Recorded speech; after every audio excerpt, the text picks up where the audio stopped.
Invite Bianca Rizzuto, Dany Dao, Yulia Ivanova, and Carmelo, Giuseppe, Preziuso. That's your man. I like your name, by the way. What's going to happen is that I'm going to be asking a question, and each one of you is going to be answering them.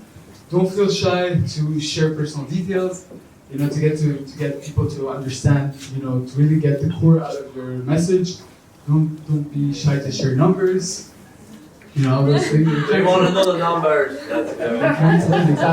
Exactly. So just to give the audience a bit of context, can you tell me in like 1 minute a bit about you, like where you came from? Did you grow up here? What was your journey in college up until the point that you started your company or whatever business you're working on, and that you're sitting here tonight? Carmelo, do you want to start? Yeah, sure. Why not? I'm going to post this question. Hi everyone, my name is Carmelo and I'm currently a student at Concordia. I'm studying economics. So my journey into, let's say, the men's street style fashion influencing thing started in 2012, 2013 when Instagram first started to pop up. I started to go to school downtown, so that's where I started to see a lot of the way people dressed, and it kind of, it influenced me actually. And when mood boards on Pinterest started to become a thing, I drew inspiration from there. So I started just posting photos on Instagram when it was really, really small. And I would just post daily photos and did that for a few years, and started with just my iPhone, and now here we are. So. Hi, so my name is Bianca, and I'm born and raised in Montreal. So I actually hated fashion when I was younger. I thought it was super materialistic. I thought, oh my God, that's not an industry I would like to be in. But then as I got older and needed to find a job downtown because I went to Dawson College, I applied to my favorite retail store. And then from there, at the age of 21, I ended up managing a clothing store called Kuka. And from there, I met so many people that I realized needed help finding fashion, like what fits good on me, what looks good. And then I realized, not everybody finds it easy to fit in clothes that they feel comfortable in, that they kind of want to express themselves in. So slowly, I think once I started managing a store, I started helping people find their way through their own fashion, and it made me really feel comfortable. I think I have something going for me in terms of fashion. And I was managing the store on the street of Mount Royal, so it's not too far from here. And when it wasn't busy in the winter months, my boss used to tell me, Bianca, when it's not busy and you're two in the store, you guys can try on clothes in the back and make it seem like there's people in the store and take pictures and post them on your Instagram accounts. Don't worry, feel free to do so. And then from there, I started posting on my stories a whole bunch of outfits. Come to Kuka, look at the fun new collections we got. And I think I got really good positive responses from that. And that's really what started getting me going on Instagram, because I realized it was a great platform to kind of reach out to people and have them excited about fashion and get inspiration. That was long, I'm sorry. Hi, so my name is Yulia and I was born in Russia. I immigrated with my parents here about 13 years ago, so that's where my accent is from. And I started blogging about 7 years ago when Instagram just started. It was very different back then, so I like connecting with other people who liked fashion back then, who liked photography, food photography as well. And then I saw an opportunity in that. I started working with brands, and I thought it was really fun. I was getting some free stuff, that I liked. And then it transformed into fashion for social media as well. So for the last year, I worked as a social media manager. And then I started my own social media agency, so feel free to ask questions. Hi everyone, my name is Dany. I was born and raised here. I basically started fashion just for the fun of it, because I dressed like any emo teens back in the age of 14, like long shorts, long shirts, sneakers. But I started watching Suits and eventually stumbled upon Kingsman. And I started getting into menswear a lot more, so I started dressing up more and more, and eventually I got to a point where I started working as a made-to-measure specialist and fabric consultant at Missouri. Now I work as a consultant on the side. I'm also a photographer, and I have 2 companies currently, Renaissance and Regiment of Kings. On top of that, my journey to social media was basically just posting a bunch of random pictures, give my phone to some friends, shoot this, shoot that. And eventually my friend said, hey, you should probably start giving some advice to some people. So I said, yeah, sure. So I opened my blog. I started writing a lot more. I started posting a lot more suits. But my blogs are like 2,000 words long, and you know me, I can barely read a book. So it was kind of hard to write. But yeah, that was my journey. Hope you guys enjoy the conference. Nice. Awesome, I love it. So now I'd really like to get some tactical advice from you. As an entrepreneur myself, I know that the hardest thing is actually getting started with just finding your idea, just jumping, making that jump. So I'd like to know exactly what was the jump? Tell me about the jump. For example, you told me that you started on Instagram. How did you start coming up with ideas? For Julia, where did you set up a website? Was it WordPress? I want to know the jump that got you started. You want to start, Dany? Yeah, sure, why not? What I give to people is just do it. No ideas will come by if you don't actually do it. So the thing is that all of us here, we've worked hard to get where the point we are. But it didn't come from one day to another. We started something, it didn't work. Nothing will ever work on the first try. If it works on the first try, then yeah, good on you. But nothing ever works on the first try. So the thing I tell people is just start it. As you go on with it, you can refine it slowly to get it to where you are. And eventually, it's gonna pop up. It's gonna blow up. You're gonna have a lot of fun doing it. But just start it. Nothing comes. A lot of people all around here just say, I have an idea to do this, I have an idea to do that, but nothing comes by. So at the end of the day, just start your ideas, start slowly but surely, and eventually you'll get there. So I agree with Dany a lot. Like the best advice I think is just get started and try not to be too much a perfectionist, because that was always one of my mistakes at the beginning.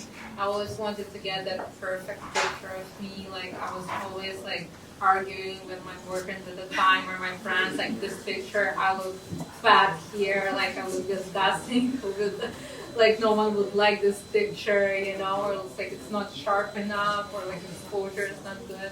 But social media, being a blogger is not about that at all. It's about more connecting with people, sharing your experience, giving them advice. So that's it. Yeah, so I have to agree with what was just said. You definitely just need to start somewhere, whether that's taking a picture of yourself, asking a family member to take a picture of you if social media and photography is where you want to go. I think on my end I was lucky because I actually studied communications. Well, I'm finishing actually my undergrad now. Studied communications, so I was able to network with a lot of people that love photography, that love video, that were all creatives, and really were always looking for people who would either need to be an extra in a video or be their model. So I think I was able to make a good network in university, and from there I started reaching out to people. You know what, I think this would be a good start for me, seeing that I'm a manager at a store. I need someone to maybe take pictures for me, and from there I became more comfortable with myself. And of course, my boyfriend too started taking my pictures as well. So from there, I think it just worked out for me in that way. So I'm very lucky. All right, so yeah, basically, I couldn't agree more with what everyone said. I want to go to a point that Dany said, where at the beginning, I don't want to say you're going to fail, but there are going to be roadblocks where you're going to come and you're going to realize, okay, this may not be me. I thought, when I first got into, let's say, clothing, when I was in 2012, 2013, I don't know if anybody else thinks this way, but when you think of men's fashion, for me, by default, I thought of suits, right? So, I was trying to, try and make suits look good, and I was buying these different blazers and slack pants and dress shoes, and it came to a point where I'm like, hey, this is not for me. I don't really mess with the whole suit thing. So that was after, about a year of doing, half, semi-casual and half like suits, and like I'm like, well, this freaking sucks. Like I just spent like a year posting photos of stupid suits, and now I don't even want to do it anymore. So I was like, I'm sorry, guys, but like, so that's just one of the things where I didn't have to like start over, but I'm like, all right, so this is fun. Like posting photos is fun. Like Yulia said, getting like sponsored stuff is fun, but I don't want to start getting suits. I don't want to start getting like Ethan of Sweden shirts, and that's not for me. Like I want to grow an audience that looks at me as like a street style type of person, right? So I kind of started to venture more into that, and it was a completely different thing. Like it's still in the domain of men's fashion, but it's a different branch. So I did a year of, I'm not gonna say it was a failure, it was a learning experience, but for me it was more about growing a following who, when they thought of street style in Montreal, they thought of me, right? I didn't want to, like Dany has the suit thing locked down. Like he's like the one you look to if you're looking for something like that. And I wanted to be more like the other end. So yeah, don't be afraid to start, because if you never start, you'll never go anywhere. So yeah. How do you make a living? How do you fund your lifestyle? Is it through brand sponsorship? Do you sell products? How do you do it? Again, don't be shy to share the numbers, how many sponsorships you get, what do you charge? We're counting on you. Oh, no, I'm like the That's worst here. unfair though. Okay, whatever. So we already know each other before coming here, actually, just to give you guys a heads up. Yeah, we're already all like buddies. So for me, I don't do I don't want to call it influencing, but like Instagram, like full time. I actually have a job that I have, like a day job. I do this mostly on like whenever I have time. So after work, it's a little bit hard in the winter because it gets dark at around like 4 o'clock. So it's kind of hard to shoot like at 4 o'clock when it's dark. But in the summer, like I'm always out shooting with my buddy Simon. He's in the front. My girlfriend over here. So yeah, as far as brand sponsorships, when I first started out, like I always saw these huge influencers. This is like in 2012, getting like a bunch of this and a bunch of that, and paid sponsorship with so and so. I'm like, how do I get that? Like that's like I'm doing all the same things. Like I'm posting photos. Like I'm using the freaking hashtags. Like how is this gonna work for me? And it gets frustrating. You have to kind of just like tough it out, and your turn will come, and mine did. Unfortunately, now I feel like the influencer space is it is saturated. There is still space to make a living if you're if you started to take your audience a lot more seriously years and years and years ago. I think it's a little bit easier to make a living off that today. If you're just starting out now, it's going to be really hard. I'm telling you right now, it's going to be very difficult. No, it really is. Like I'm not here to I don't think anyone's here to kind of sugarcoat the whole thing. Like it's the truth, And yeah, there are. I do a lot of paid sponsorships. It's not enough to, let's say, sustain my like lifestyle. Unfortunately, you want to know my numbers for real? Like, Real number. real numbers? Okay. Well, the biggest sponsorship I did. I'm not gonna mention the brand, but the biggest sponsorship I did, it was like basically a box full of clothing, about maybe like half the size of this thing. Like it was a really big box, and I had to choose. I think it was 3 or 4 outfits, and it was like a month-long campaign. So every week I had to post like 1 or 2 photos per outfit. Dany, don't say a word. And it was nice. I got $500 for that. It was really good. Like I didn't even ask for that. Like I would have taken the clothes for free. Like I wouldn't have cared getting paid because it was a brand that I loved. So that was just one of the few. And I remember the first time that I ever got paid to post a photo on my Instagram, I was in awe. Like I was like in heaven. And it wasn't even a lot. I think it was like $60. It was like I think 2 years ago, and it was the best day of my life. So I'm like, if this can really be a thing, then I'm gonna take this more seriously. And I think I've been taking it very seriously until now. And I hope to continue this and pursue this long term and see where it takes me.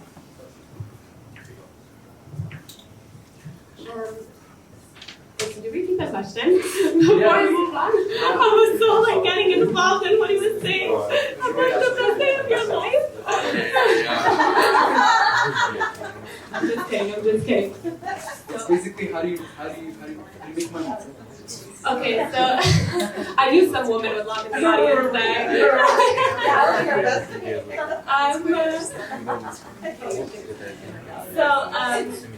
That's a great question, because I think the only time I actually started getting paid was actually this year, and I had a job the whole time when I started going into the whole social media route. So I was a manager. I made sure the entire time I had a full-time job behind the scenes.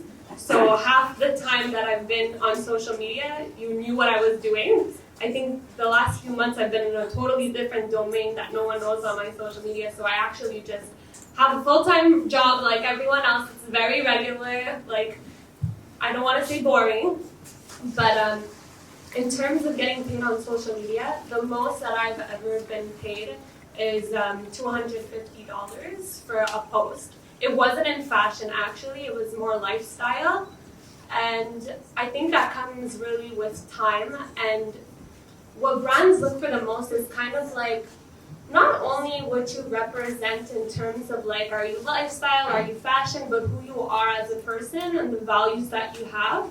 And I think in terms of brands looking towards you, that's what they kind of value, and they'll target you for that reason. Because I think the collaboration that I got at that price was because they also knew who I was because they had followed me from the very beginning. And they thought, hey, I think this would be a great collaboration for you. I would love for you to be a part of it.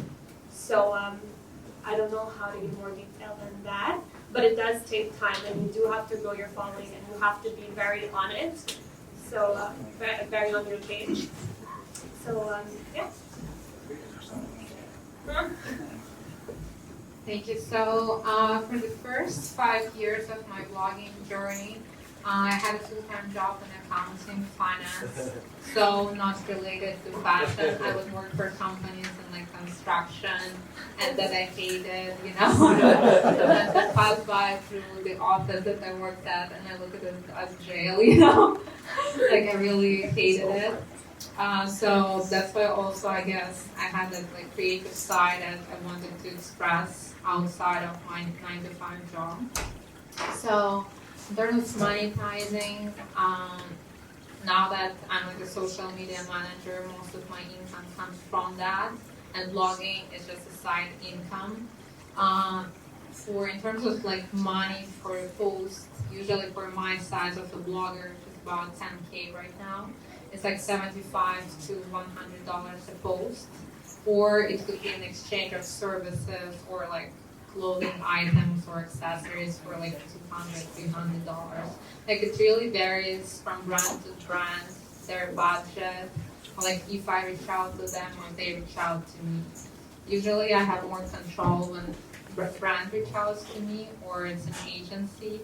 And if I reach out to them, means basically I wanted more, you know, because I really like that specific brand. So I'm willing to do work for like less money or like less value just because I like it so much. All right, my turn. I have no idea where to start. So as most of you probably, as most of my friends know, I dropped out of school, and the only reason why I'm not in school anymore because I keep forgetting to sign up for school. How I make a living. So I have two companies. I'm mostly a food photographer and a product photographer. I have my production company that takes care of shooting pictures and videos, and I have a branding company that takes care to change the image of companies. So that's where I get most of my money. But I also went through many routes where I became a barber, I became a style consultant. You know, it was a basic cluster of things to do. In terms of Instagram, for me, it's mostly, I don't really mind getting free products because a lot of companies don't reach out to me to give me products and do collaboration because if you read my caption, it's not really, I'd say, advertisement friendly.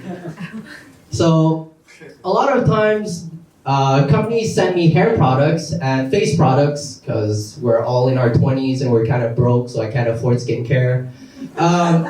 So I don't mind posting pictures for skincare, but I think the biggest, generally speaking, if someone reached out to me, it'd be within the realm of $50, $60 for a sponsored post.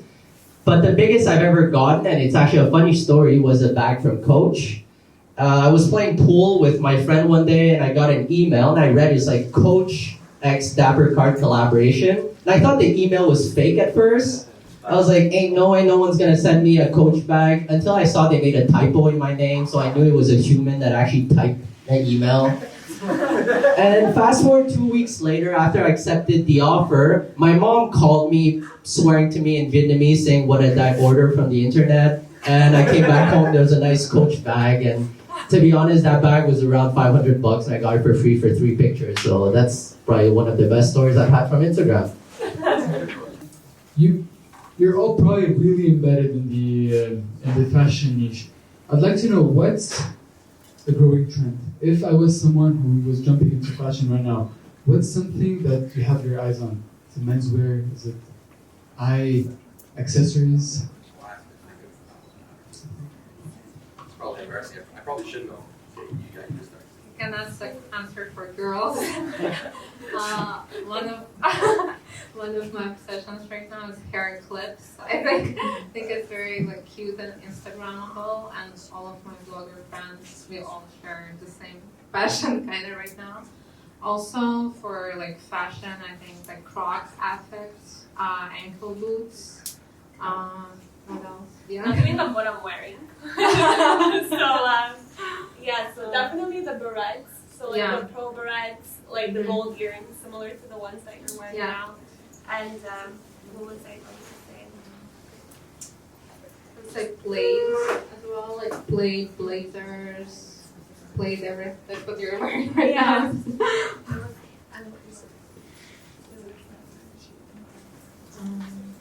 What about that? Oh, okay. Alright, on to menswear. So I'm mostly into classic menswear. There's a lot of trends going on. They keep dying and coming back and dying and coming back, and I don't know how to stop it. So what's really into nowadays for guys especially, it's roll back 20, 30 years into like black and white pictures of menswear, pleated pants, double-breasted jackets, large ties, different colored jackets like brown, like stuff you don't see, like not blue, not gray. It's like different colors. Like if you want to see good menswear things, Korea, Japan, those are like the rising kind of countries when it comes to fashion, because their style is just exceptional. Anything you see at PT Womo, kind of throw it outside the box because they're what we call peacocks. They just show up there in like 20-degree weather with 2 overcoats and a scarf, and I just don't understand how they're not dying of heat. But a lot of the tailors in Japan and Korea are actually very like pioneers of fashion nowadays, where if you want to be really relevant in menswear, take a look at what they're doing. But other than that, what I say in generality in menswear, whatever you wear, regardless if it's like thin lapels, sneakers, short pants, crop pants, whatever you like, as long as you feel comfortable wearing what you like, you're gonna look awesome. Don't let anyone ever tell you that otherwise.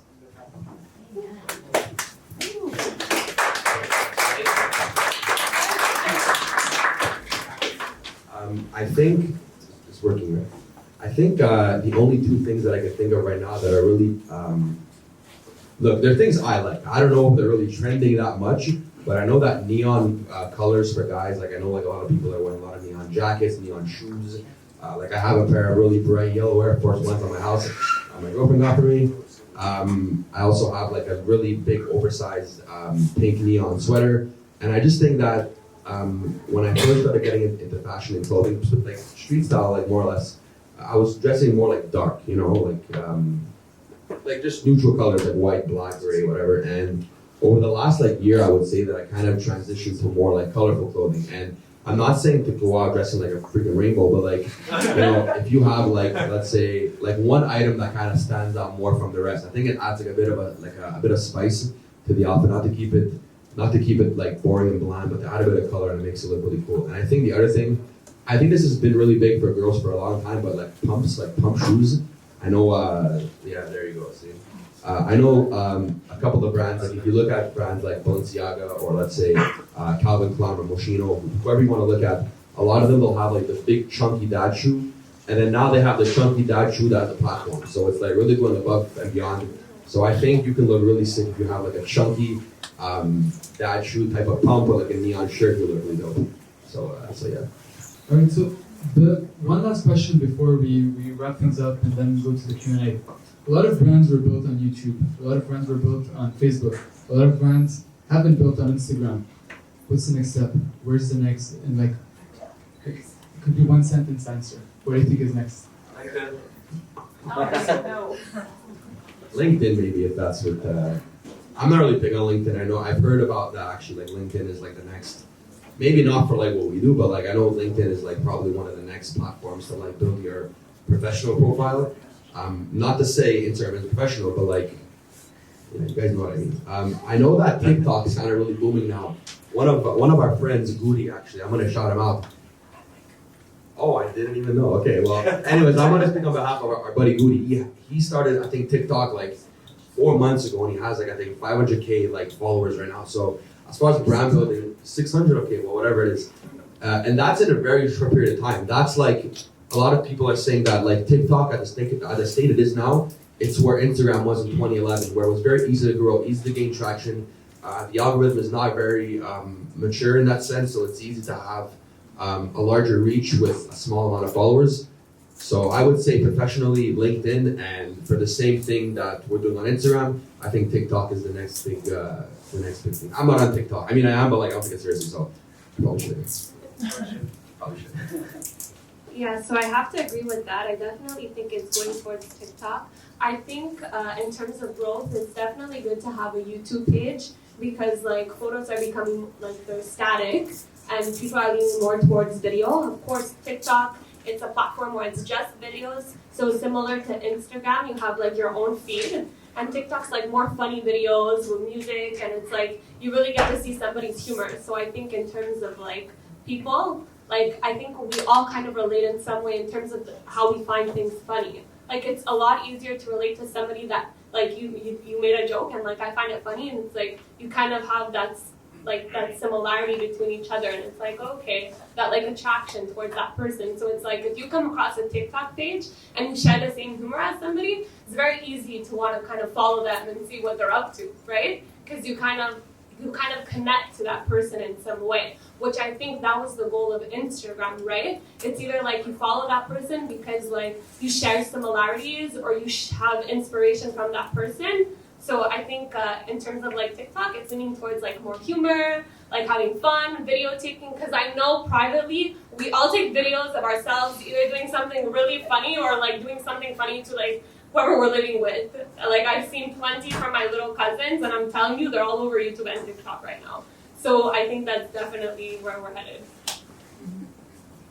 So I agree with Bianca. I think TikTok and YouTube, since videos are just generally more engaging, you know, for the audience, so people relate to you more, they get to know you on a different level. Instagram is more like about photographers still, even though we have like stories and stuff like that, we can share each TV. LinkedIn, I don't think that much for like fashion blogging right now because it's more like professional oriented, like I'm not sure. So that's it, like for me, videos right now, I feel like it's very time consuming, like to edit, to film, takes a lot of time, especially if you're very new to this. So I'm more about Instagram. Can I grab you this here? What about blogging? What's the state of blogging right now? Sorry, the state. No. Oh? Is it a good idea to start a blog in 2020? A blog. I agree with Carmelo. Like right now, it's a lot harder than it was 5 years ago because the algorithm is not the same. Like right now, it would take a lot more work, creating organic engagement, like reaching out to brands. Like it's just a lot harder to get visible right now because the order is no longer chronological, and there is more competition. Sorry, as well. There's a lot more bloggers and everyone saw an opportunity in that. So I guess, yes, if you're really passionate about that and you're ready to put in all the work and your time in that, then I would say yes. I want to interject 1 second. I know that like back in the day, like I used to read this blog. I don't know if you guys know Marcel Flores. He's like a really big Instagrammer. He has like 500K. Anyways, he started blogging in 2011. And the blog posts were fairly large, like Dany's, like 1,000, 2,000 words. and people would read them. You know, like I would read them. But I don't think anybody now is going to be reading 2,500 word blogs about pair of shoes you bought. Like, you know, that was a thing years ago because it was so new. Like, why did this guy buy these shoes? Like, where can I get these shoes? Why does he like them? Now it's like, okay, these are nice. Where do I get them? And even like on Instagram captions, like they used to be like, for me, I think they used to be a lot longer. And now you'll see like anything longer than 3 lines, I don't read.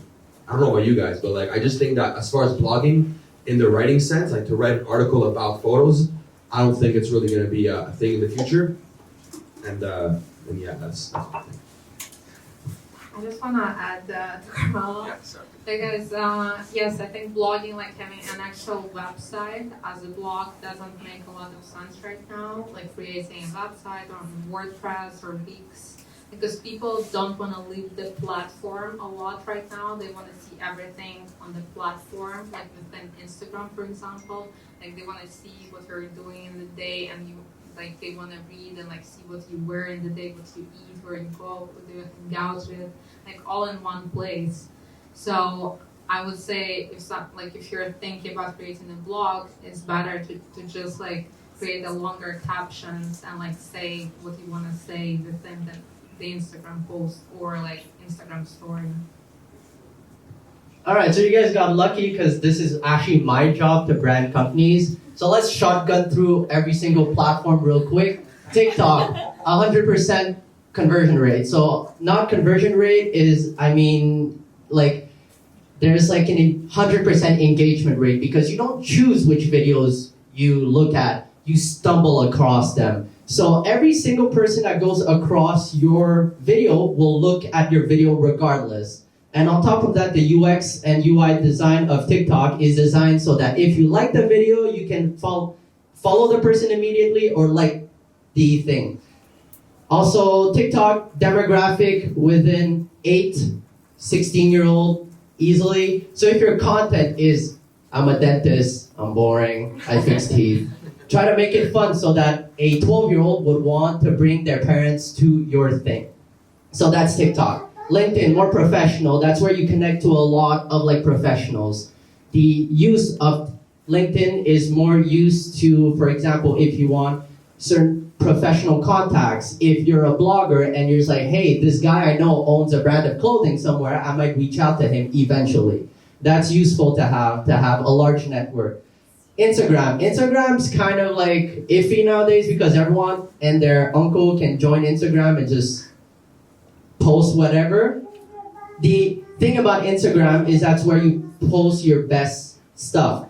It can do videos, photos, but Instagram nowadays is just a platform that is the easiest. Therefore, if it's the easiest, might not be the best platform out there, but some people still succeed on it. YouTube nowadays is turning slowly into TV. A lot of people go on YouTube, and YouTube facilitates that by having the autoplay. So if your channel is made, for example, as a TV show where every once a week you post content, and someone who stumbles across your channel can go, oh, next episode, they can binge watch for 3 hours. So if you want to start YouTube, definitely look towards more posting consistently. Your content might be trash, no offense, but if it has a bit of consistency in it and you post every single week, even stuff that is very redundant, as in how to tie a tie, how to iron a shirt, and you have a series of that, people can binge watch through it and they're gonna follow you for more content. What else platform do we have?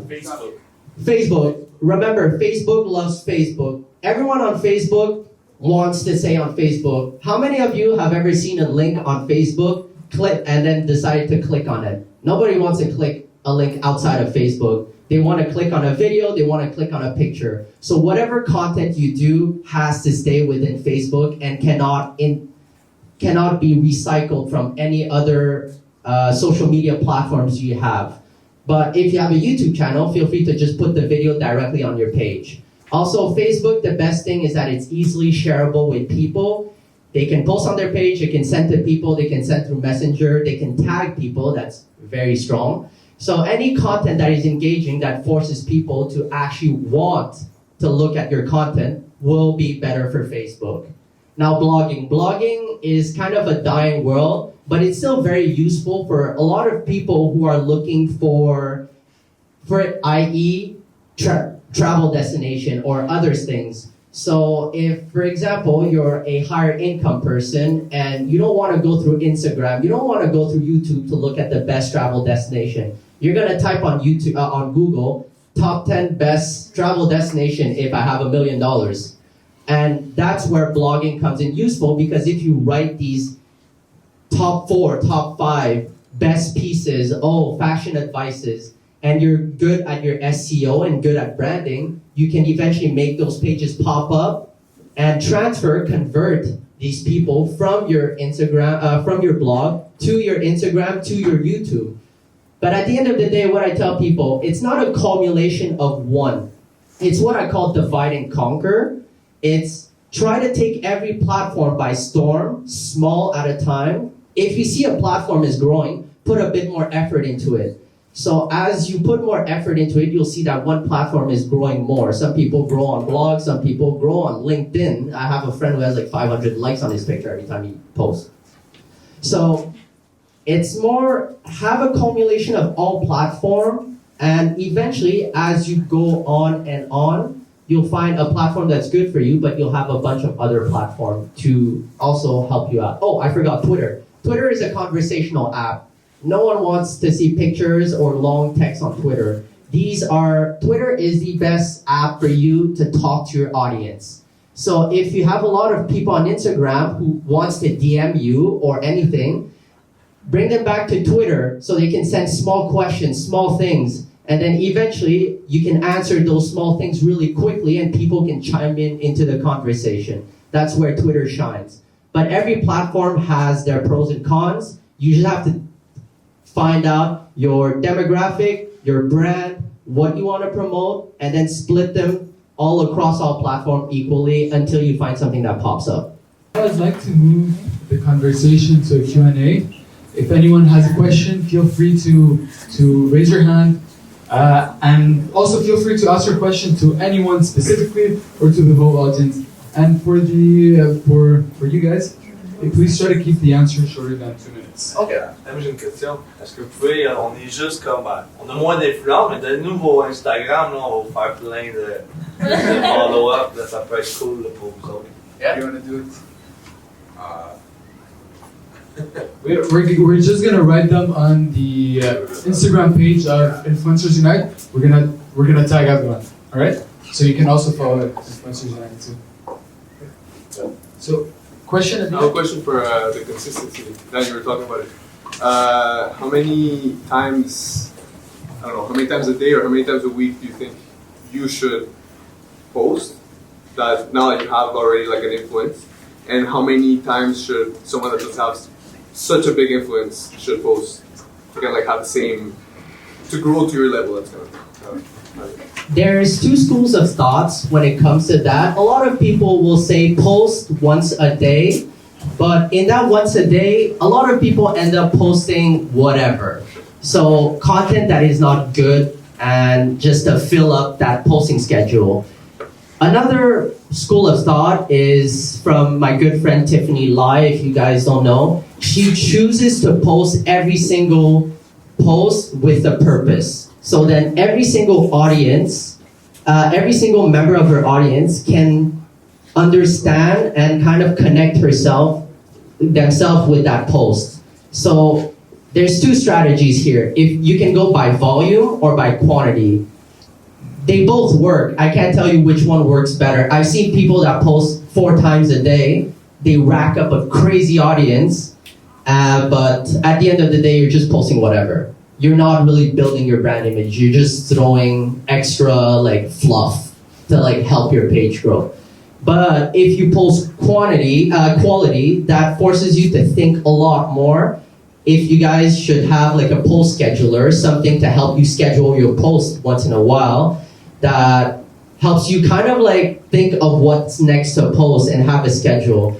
So I'm sorry, this is not the greatest answer ever. Try both of them. And then as you post more pictures, what I recommend you is post more often at the beginning.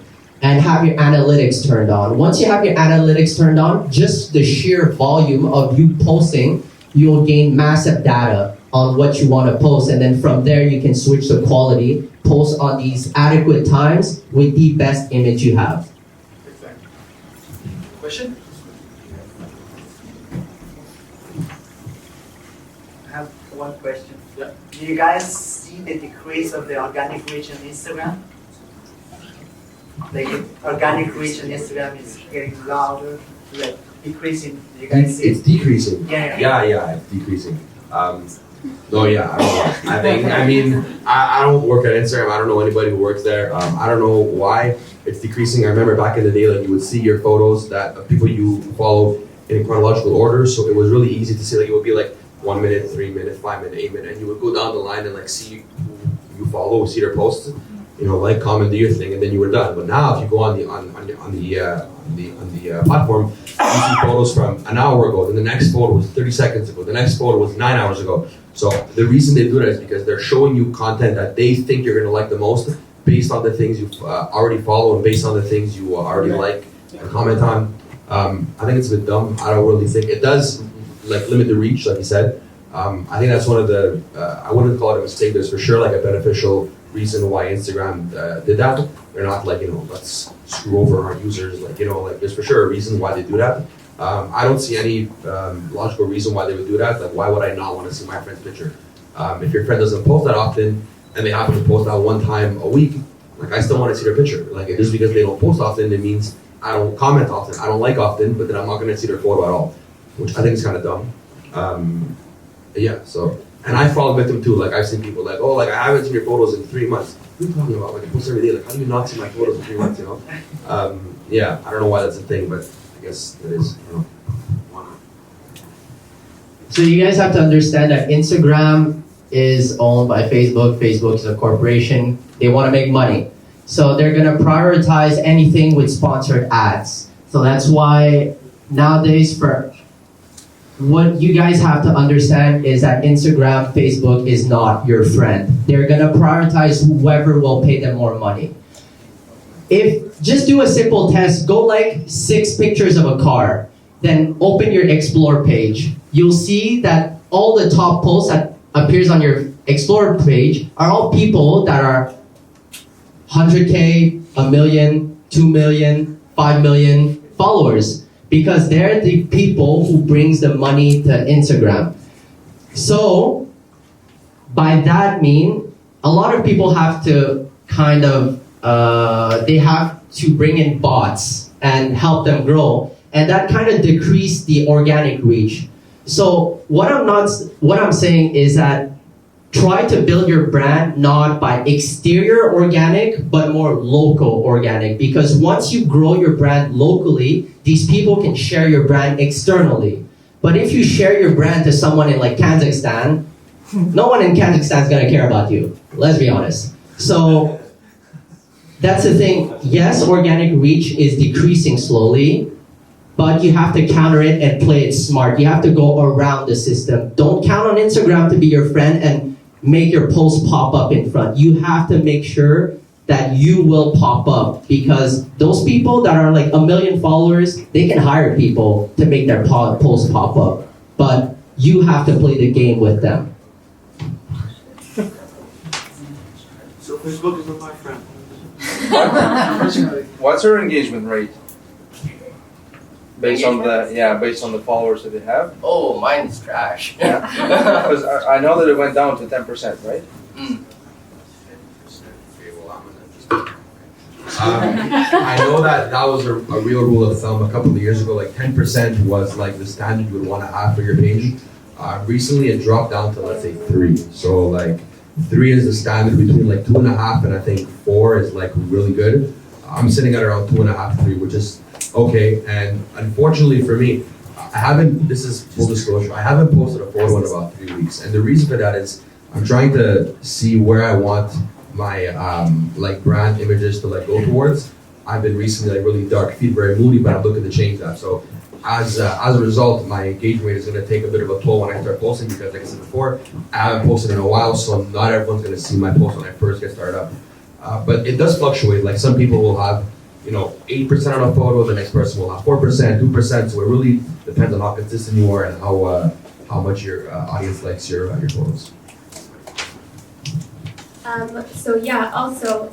would say a few months ago, I actually posted a picture, and it was to do more with my hair.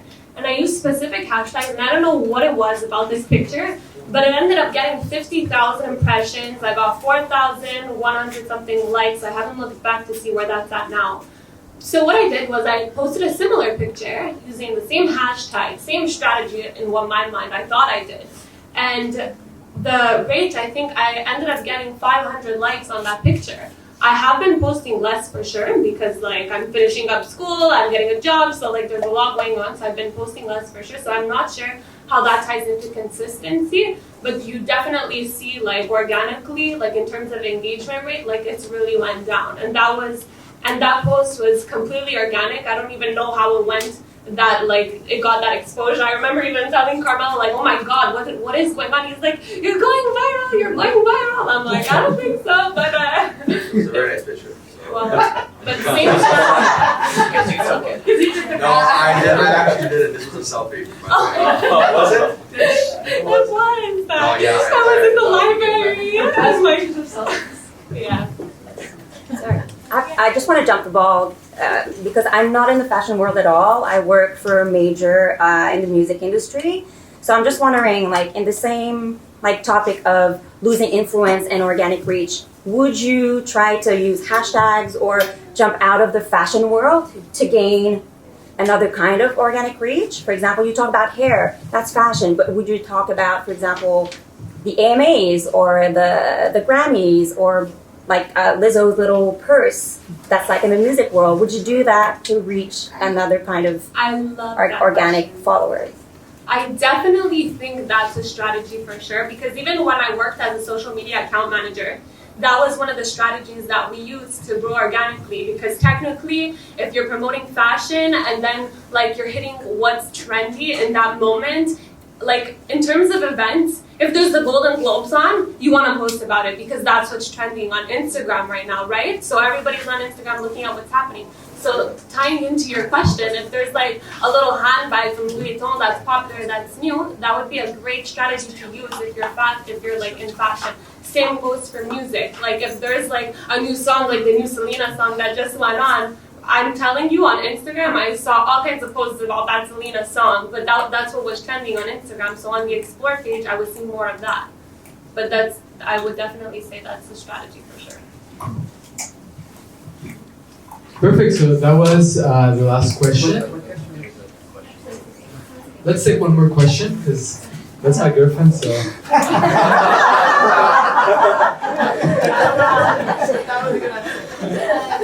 If you could improve one thing about Instagram, what would it be? Take your time. Maybe 30-second answer? One thing. Okay, if I could improve one thing about Instagram, I would want the 2011 algorithm back, because knowing what I know now, I think we would all really kill it. And I think all of you guys would too, knowing the state of how hard it is to grow an audience now organically. If I was back in 2011, man, that's it, game over. So, and that's what I would change. 2011 algorithm, yeah. I was gonna say the same, going back to chronological order. That was so fun, because then it's you also know, all the friends you're following, you know what they're doing, 3 minutes ago, 5 minutes ago. Isn't, I know Instagram was saying, oh, we have to go back to making it more about, your friends and your social life, but that's how you would do that, going back, well, what are my friends doing today? Well, I would go on Instagram to see that. Now I don't do that. I don't see that. Disappearing likes. Oh, disappearing likes. I don't think that's a problem, honestly. I get it. And in terms of younger generations wanting to be the whole influencing, getting a lot of likes, I see where there's a lot of problems arising and a lot of contradictions in terms of how that's going. We have our analytics in the back end regardless. You could tell on our page if we're kind of the feed that you want to engage with if you're a brand. So it's the disappearing likes, I don't think that's a problem. You still get the same analytics at the end of the day on the back end. So. Yeah, I definitely agree about the algorithm. It was much better, even for me as a user before, because now a lot of like content that I don't even interact with pops up in my feed. So like if I want to see, let's say, my friends post, I have to go to their profiles and see if they posted or not. Like it's very inconvenient and like time consuming. I know like Carmelo said there's obviously a reason for that, like it's a commercial reason. But for me, even just as a user, not as a content creator, like it's not as fun as it used to be. So. That's a very loaded question. To be honest, personally, I wouldn't change Instagram. I like the way it is. If you go back to the previous algorithm, it's gonna make it easier for everyone. What happens when everything's easy? Everyone's gonna blow up, everyone's gonna pop up, and then you fall into another vicious circle of, hey, if everyone's popular, how do you make yourself stand out? So if now that Instagram's putting us on a level playing field, well, not a level playing field, like certain people are pop up, but it's just to learn about it and play with it until you get popular. But I think the biggest thing that I would change about Instagram is kind of their algorithm that makes it so that once you follow someone, 4 of their pictures pop up at the same time. I don't want to look like a stalker, like liking a picture and then liking 4 things. That's just kind of annoying for me. And also the disappearing like posts from my friends. I don't even see his posts anymore. But then again, he hasn't posted for 3 months, so 2 months, 3 weeks. So. Weeks. But yeah, that's me. All right, perfect. So thank you for all our panelists. Is it short? It's very short. I think we're so like crippled by like the algorithm and the organic reach that is allowed. Use the mic. Use the mic. Oh yeah, sorry. I think we're so crippled by the organic reach and the amount of likes that we could potentially get, but we always forget about how our content is being standardized. So I come from fitness. I also have a clothing brand now, and I think a lot of people that start on Instagram, Facebook, IG, like YouTube, whatever, don't consider the fact that like the competition's insanely high now, and that your piece of content that you used to put up in 2014, 15, and you haven't done any change to that type of content, of course you're going to be commoditized. You're just getting competed out of the market because you're doing the same shit all the time. Yep. Where I noticed that the organic reach and the engagement super high is in the artists. The creative's a variable. The artists have insane organic reach and insane amount of likes, and it's because they're just so unique. Anyways, that's it. That was a great ending. Thank you very much. Thank you again for our sponsors.